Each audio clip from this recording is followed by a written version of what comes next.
මේ තමයි තුෂාර. මෙයා ඉතින් කැස් බෑවි.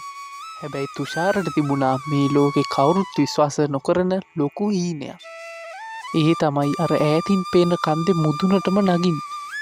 තුෂාර හැමදාම උදේට ඒ කන්ද දිහා බැලුවේ පුදුම ආශාවකින් සහ නොසැලෙන අධිෂ්ඨානයකින්.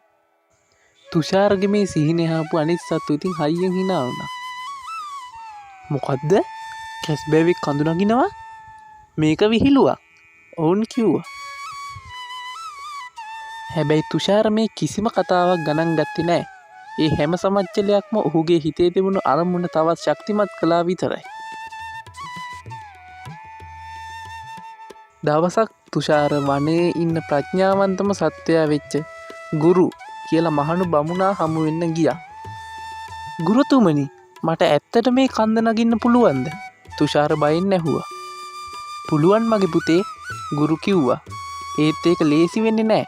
ඔයාට අවශ්‍ය වන්නේ වේගය නෙවෙයි, නොසැලෙන කැපවීම සහ නොනවතින උත්සාහය. ගුරුගේ වචන තුෂාරට පුදුම ධෛර්යයක් ගෙන දුන්නා. ඊළඟ දවසේම එයා කිසිවෙකුට නොකිය තම ගමන පටන් ගත්තා. කන්දේ පාමුල තිබුණේ විශාල ගල් සහ අතිශයින් ලිස්සන පස්. ඔහුගේ බර කවචය ලොකු බාධාවක් වුණා.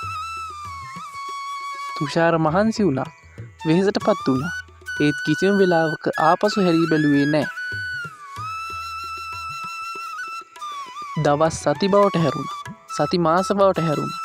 නමුත් අනිත් සත්තු සැප පහසුවෙන් ජීවත් වෙනකොට තුෂාර වෙහෙසමින් උඩටම නැග්ගා.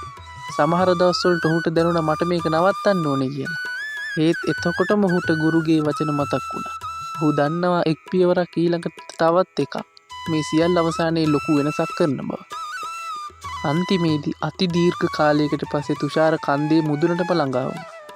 ඒ වෙලාවේ හිරු බැස යමින් තිබුණා. රන්වන් නිලිය මුළු ලෝකයම ආලෝකමත් කළා. ඔහු පහළ බැලුවා. දැන් ඔහුට විහිළු කරපු ඒ සත්තු ඒ කෙනා සියල්ල ඔහුගේ පාද යටයි. ඔහු ජයග්‍රාහකයෙක්. කුඩාම සහ සෙමින්ම ගමන් කළ සත්වයා උසම කන්ද ජයගෙන තිබුණා. ඔබගේ ඉලක්කය කුමක් වුවත් ඉදිරියටම යන්න. එක් පියවරක් බැගින්. කවදාවත් නවත්තන්න එපා.